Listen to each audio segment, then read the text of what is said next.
Have you ever wondered what might happen if an untouchable judge got exposed for corruption right in the middle of a high-stakes courtroom showdown and ended up in handcuffs before everyone's eyes? Before we jump in, do us a favor. Subscribe to our channel and smash that like button. We're on a quest to hit 1,000 subscribers, and your support helps us bring more real-life legal dramas and exposés like this straight to you. Pam Bondi wasn't new to courtroom tension. She'd made a name for herself tackling high-profile cases, white-collar crimes, financial fraud, and political corruption. For years, she had built a reputation for being fearless, laser-focused on justice even when the opposition had deep pockets or big names. But as she entered the tall, wood-paneled courtroom on that particular morning, she sensed a different kind of pressure. There was a buzz in the air, an undercurrent that whispered of a larger game behind the scenes. On the docket was a major corruption case involving a man many believed to be untouchable, Charles Lawson. Lawson was no ordinary real estate developer. He had strong political ties, having hosted fundraising galas for influential figures and funded numerous local campaigns. His projects dotted the city skyline: luxurious apartment complexes, exclusive gated communities, and high-end office towers. The controversy? Pam's office discovered signs that Lawson was funneling state funds, money intended for public improvements, into his private ventures.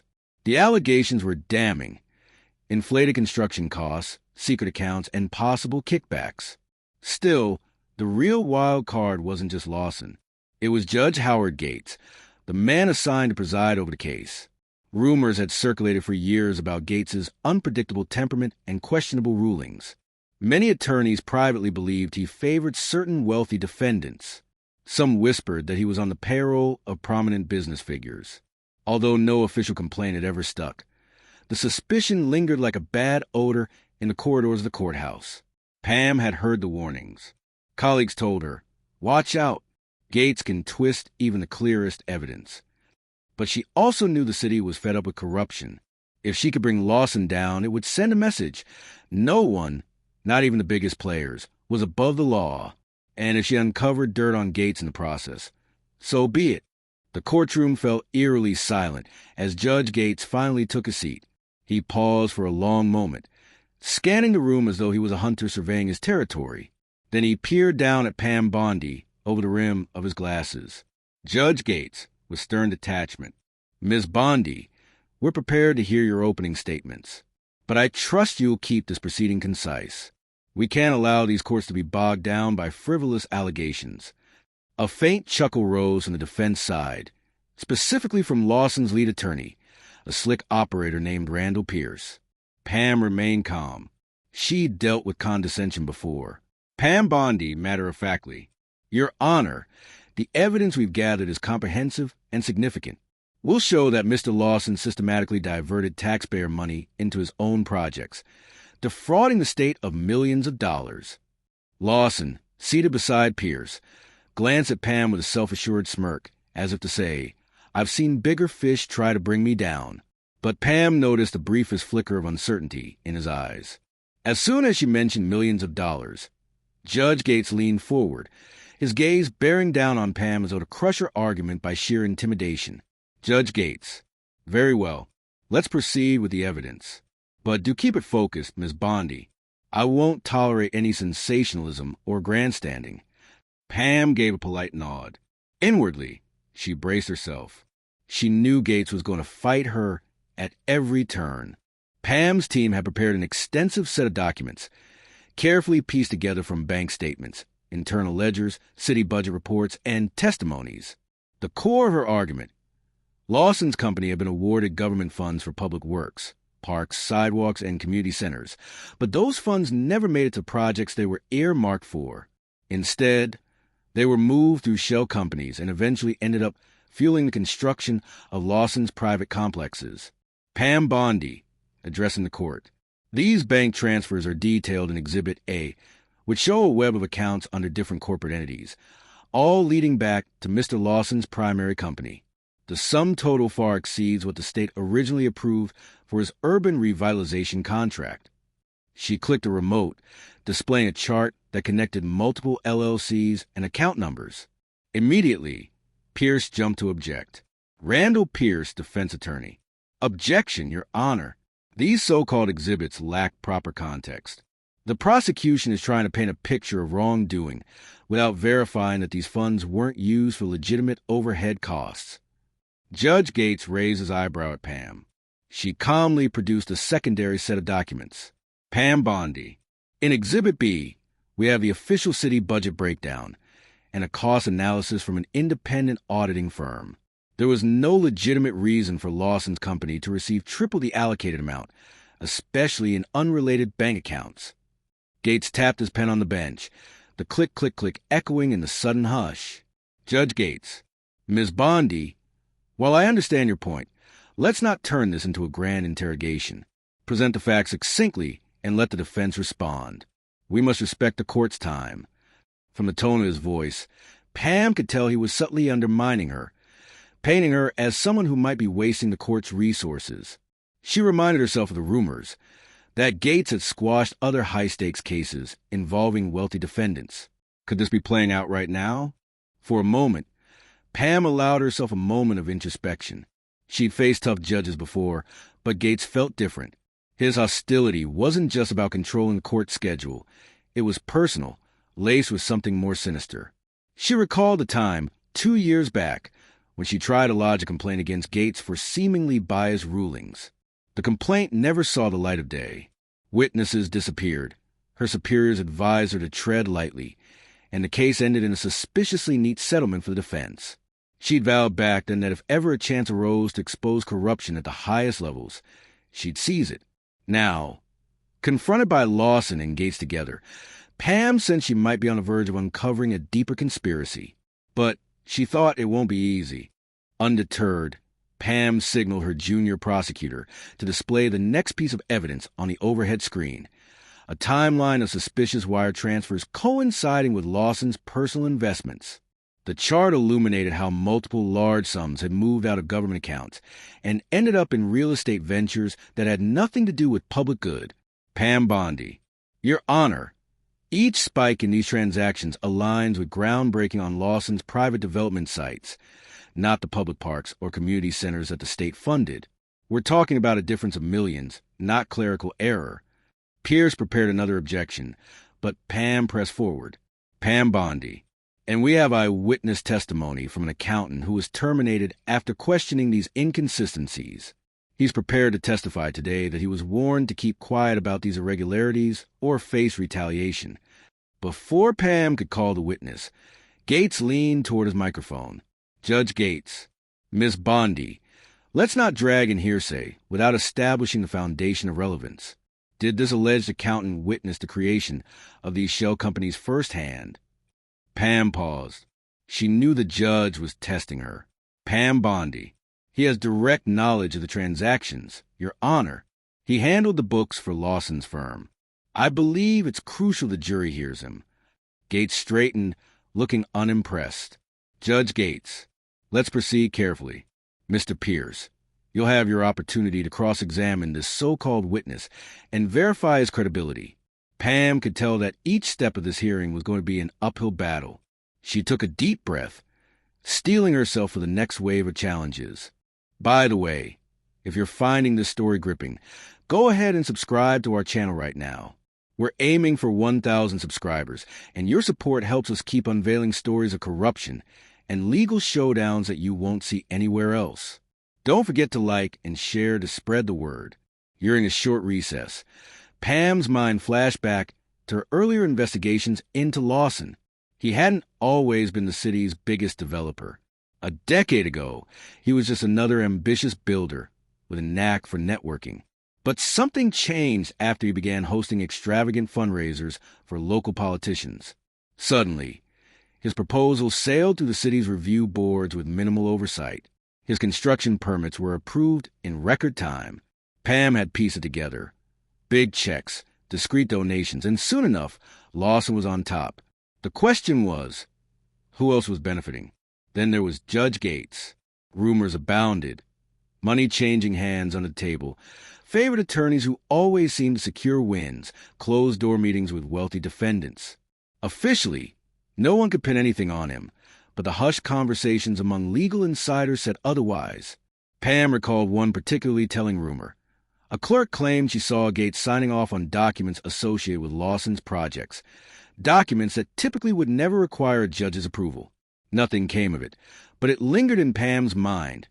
Why would a judge's signature appear on forms for a private real estate development? Now that same question was about to come roaring back into the spotlight. Back in session, Pam approached the projector again. She displayed a contract, one that bore the unmistakable signature of Howard Gates, directly authorizing certain expenditures for Lawson's community revitalization efforts. But the contract didn't look official. The format was off. It had no city council stamps, no official city seals. The expenditures listed were suspiciously high and unaccounted for in any public record. A collective murmur rippled through the courtroom. Members of the jury exchanged glances, their eyebrows raised in skepticism. Even Pierce tensed visibly. Lawson's confidence seemed to falter. Pam Bondi, Your Honor, would you care to explain why your signature appears on a document for a private real estate transaction? A transaction allegedly paid for with public funds. The hush in the courtroom was palpable. Judge Gates, for a split second, looked stunned. Then he cleared his throat. Judge Gates, this line of questioning is highly improper. My signature may have been forged, or it could be from an unrelated administrative approval. I see nothing to confirm your accusations. His voice wavered ever so slightly. Pam locked eyes with the judge. He was cornered, and they both knew it. Pam Bondi, with all due respect, Your Honor, we verified the signature through handwriting analysis. It matches your official records exactly. People in the gallery started to whisper. A reporter in the back busily scribbled notes. Pierce, in an uncharacteristic display of agitation, fiddled with his tie. Pam felt the surge of adrenaline. The moment was near. She glanced briefly at her junior prosecutor, who nodded. They both knew about the recording. The one they received from an anonymous whistleblower who claimed to have overheard Gates and Lawson discussing how to bury the case. For weeks, Pam agonized over its authenticity. But everything she'd seen today reinforced her belief that it was genuine. Pam Bondi, addressing the court, there is further evidence we must present. An audio recording that suggests a direct conspiracy between Judge Gates and Mr. Lawson to obstruct justice. A sharp inhale passed through the crowd. Lawson shot a glare at Gates, who suddenly appeared stone-faced. Judge Gates, raising his gavel slightly. This is a serious accusation. Miss Bondi, you'd better have a legitimate foundation for this recording. Pam motioned to bailiff, who handed her a small device. She pressed play, and the audio crackled to life through speakers connected to the overhead system. Voice one gruff. Low, we need to ensure she never sees those ledgers. If she does, I'll handle it. Use my authority to keep out of courtroom. Voice two, tense whisper. What if she already suspects something? Voice one, firm. Then I'll make sure the evidence is ruled inadmissible. Trust me, I've done this before. A hush fell. Everyone recognized the timbre of voice one. It was Judge Gates. The second voice was quieter, but the reference to ledgers, and she clearly indicated a conversation about the Bondi prosecution. The tension was thick enough to slice with a knife.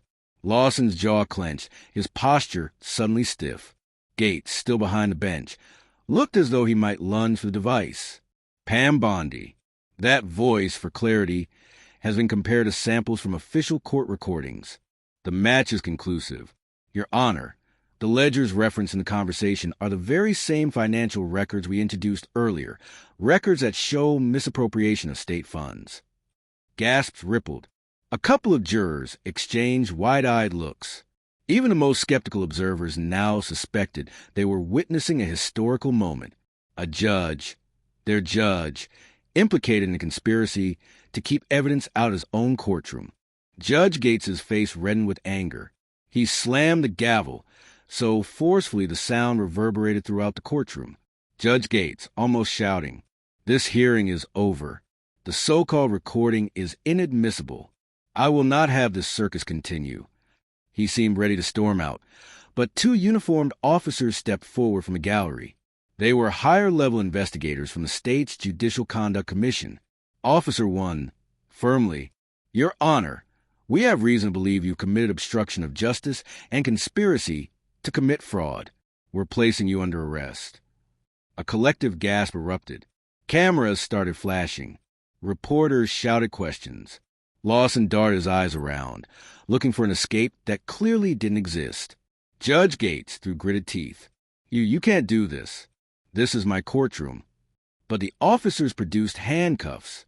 In a surreal twist, the man who had presided over so many cases now found himself on the other side of the law, in front of everyone. "Officer 2, you have the right to remain silent, sir. We urge you to exercise it." The once all-powerful judge stood, cuffed, his eyes burning with rage and a hint of fear. In the corner, Lawson watched wide-eyed as the scene unfolded. The judge, who was supposed to be his safety net, was now being led away.